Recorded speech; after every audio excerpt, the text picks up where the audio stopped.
Hello दोस्तों, स्वागत है आपका आपके अपने चैनल टैक्स लो वाली पे।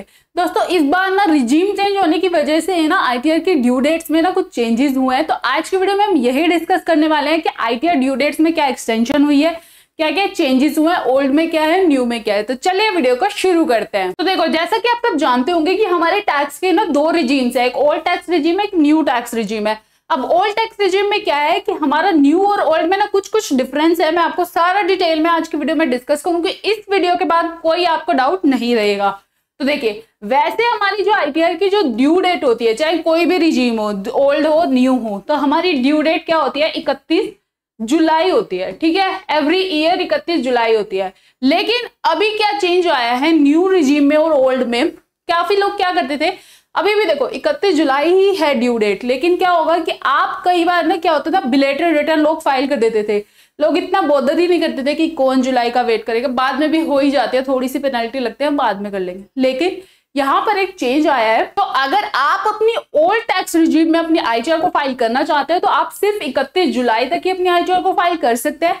लेकिन अगर आप न्यू टैक्स रिजीम में अपनी आईटीआर को फाइल करना चाहते हैं तो आप अगर चाहें तो पेनल्टी देके 31 दिसंबर तक भी अपनी आईटीआर को फाइल कर सकते हैं, उसमें कोई दिक्कत नहीं होने वाली है। लेकिन ओल्ड में अगर जाना है, डिडक्शंस क्लेम करनी है, तो आपको ओल्ड टैक्स रिजीम में 31 जुलाई तक ही टाइम लाइन है। तो देखो यहाँ पर ना एक क्वेश्चन आता है फॉर्म स्पेसिफिक। अगर हम डिस्कस करें तो आईटीआर 1 और 2 में क्या है कि अगर आपकी जो न्यू टैक्स रिजीम में है वो दिसंबर तक कर सकते हो, ओल्ड में आपकी जुलाई तक की होगी। अब 3, 4 की बात कर लेते हैं।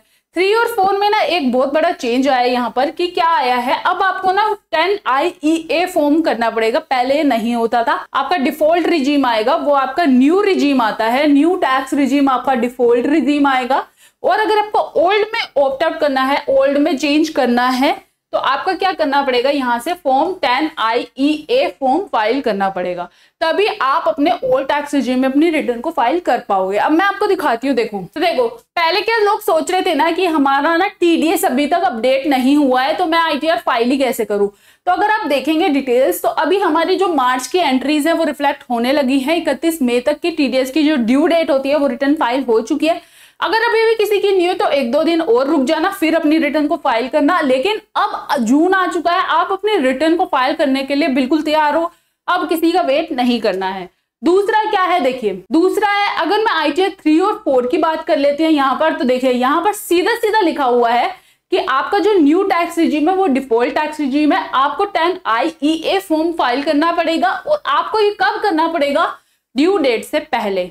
मतलब सिंपल मतलब हो गया कि चाहे आप कोई सा भी आईटीआर का फॉर्म फाइल करो, ओल्ड टैक्स रिजीम में अगर आपको जाना है तो आप 31 जुलाई से पहले अपनी आईटीआर को फाइल कर लो, नहीं तो ओल्ड टैक्स रिजीम में आप नहीं कर पाओगे। न्यू में आप 31 दिसंबर तक कर सकते हो। तो देखो यही थी आपके आईटीआर की ड्यू डेट। लेकिन और अगर आपकी आईटीआर 1, 2, 3, 4 नहीं है, उसके अलावा जो है उसकी क्या ड्यू डेट चेंज हुई है। तो देखो इंडिविजुअल के केस में आपकी वही 31 जुलाई रहेगी। लेकिन अगर आपकी बिजनेस की है और टैक्स ऑडिट रिक्वायर्ड है तो आपकी 31 अक्टूबर हो जाती है।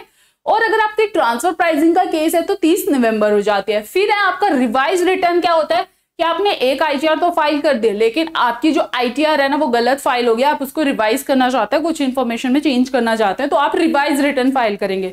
उसकी भी आपकी ड्यू डेट क्या होती है, 31 दिसंबर तक आप कर सकते हैं। फिर है आपका बिलेटेड रिटर्न। बिलेटेड रिटर्न वही होती है जो आप 31 जुलाई के फाइल करेंगे बाद, और कुछ पेनल्टी लगेगी। पेनल्टी अभी आगे मैं बताऊंगी कि कितनी पेनल्टी आपको पे करनी पड़ती है। तो देखो पेनल्टी कितनी लगेगी, अगर आपकी 2.5 लाख तक की इनकम है, बेसिक एग्जम्पशन लिमिट से आपकी इनकम कम है, तो आपकी कोई पेनल्टी नहीं लगेगी।